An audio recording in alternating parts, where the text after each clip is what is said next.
Breaking news చూస్తున్నాము. మధ్యప్రదేశ్ రాజ్యసభ నామినేషన్ల స్క్రూటినీలో అనూహ్య పరిణామం. మీనాక్షి నటరాజన్ నామినేషన్ ని తిరస్కరించినట్లు ఎన్నికల అధికారి కేసులు ఆస్తుల వివరాలు సమగ్రంగా లేవన్నట్టు రిటర్నింగ్ అధికారి వెల్లడించారు. మీనాక్షిని మద్దతుగా ఇప్పటికే బెంగళూరులో కొనసాగుతున్న MLA camp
Congress party senior నాయకురాలు తెలంగాణ కాంగ్రెస్ వ్యవహారాల ఇన్ఛార్జ్ మీనాక్షి నటరాజన్ కు ఊహించని విధంగా షాక్ తగిలింది.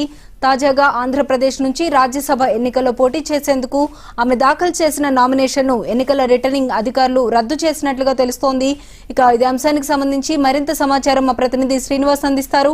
శ్రీనివాస్, చెప్పండి.